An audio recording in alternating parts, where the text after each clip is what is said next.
Les investisseurs et partenaires ont organisé la 10e édition du séminaire du Club des entrepreneurs africains qui se tient à Abidjan du 5 au 7 novembre 2024 avec pour thème central mieux piloter son entreprise pour mieux piloter sa levée des fonds. À cet effet, des masterclass des fondamentaux de la comptabilité et de l'analyse financière sont prévus au programme. Le 10 séminaire est financé par les entrepreneurs africains, l'AFD, Mastercard et l'Union européenne. Les organisateurs nous en disent plus. Rôle, en fait, c'est l'organisation de ce séminaire qui rassemble 70 entrepreneurs de différents fonds et programmes qui sont gérés par investisseurs et partenaires. Et globalement, notre métier, en plus d'organiser ces séminaires de formation, c'est aussi de financer et d'accompagner des entrepreneurs sur le continent africain.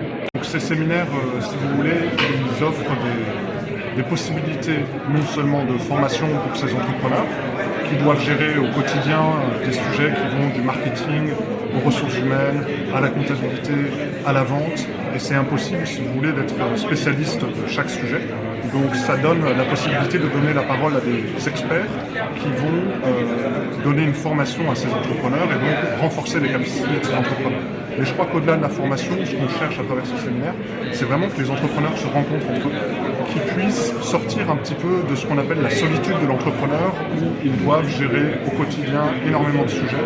Ils ont une charge mentale incroyable, ils ont la responsabilité de leur entreprise, ils ont beaucoup de questions pour lesquelles ils n'ont pas de réponse. Et là, simplement, pendant 3 jours, ils ont la possibilité d'échanger avec des pairs, avec d'autres entrepreneurs qui rencontrent les mêmes difficultés. Et c'est ça qui a un énorme impact. Et on voit que après le séminaire, justement, les entrepreneurs qui ne se connaissent pas se contactent ensuite, échangent sur leurs problèmes au quotidien. Et donc ça renforce vraiment leur résilience dans leur activité opérationnelle. Il faut savoir que IEP, investisseurs et partenaires, gère plusieurs fonds et programmes. Sur les 20 dernières années, nous avons levé plus de 400 millions d'euros d'investissement, donc ça représente à peu près 250 milliards de francs CFA, qui ont permis de financer et d'accompagner plus de 300 entrepreneurs dans une quinzaine de pays de l'Afrique subsaharienne. Qui sont les investisseurs d'IEP?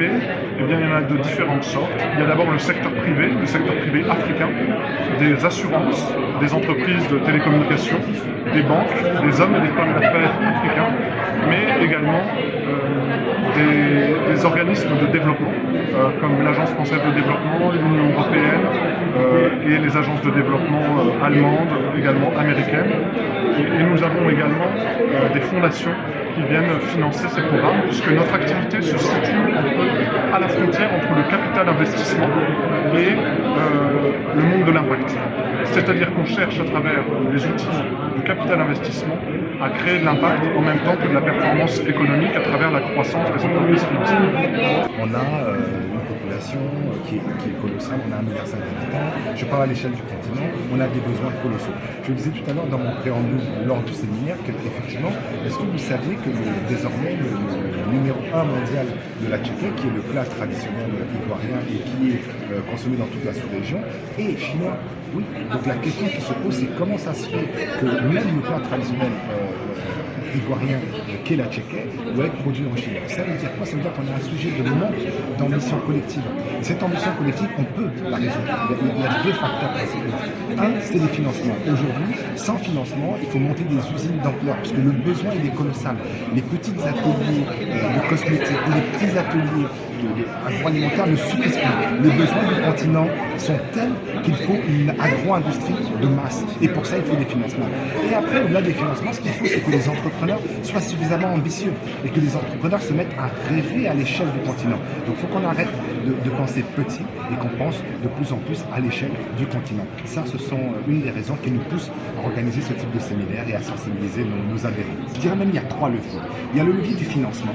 Il faut clairement qu'on fasse appel à tous les financeurs, je dirais de long terme. Alors, il y a les financements qui viennent de l'extérieur. On a parlé tout à l'heure de l'Union européenne. On a parlé de fondations de type Mastercard, que je remercie au passage, de fonds comme IEP qui s'investissent fortement sur les sujets d'entrepreneuriat en Afrique. Mais on oublie nos opérateurs locaux. On a des assureurs locaux. On a des fonds de sécurité sociale qui ont des fonds de très long terme, qui doivent devenir des vrais financeurs de l'économie africaine. Et ça, c'est un plaidoyer qu'on fait parce que les fonds dont ont besoin les entrepreneurs africains sont tels que on a besoin de mobiliser toutes les ressources, y compris les ressources locales qui aujourd'hui ne sont pas suffisamment mobilisées. Donc ça, c'est les leviers. Et après, vous avez également l'écosystème. Parce que c'est bien, on peut rêver grand, on peut rêver d'agro-industrie, on peut rêver d'entrepreneurs, mais il faut qu'on ait l'écosystème entrepreneurial, que la facilité à créer une entreprise soit simple, que la fiscalité soit adaptée aux entrepreneurs et que la fiscalité, on est dans des environnements où l'informel est important.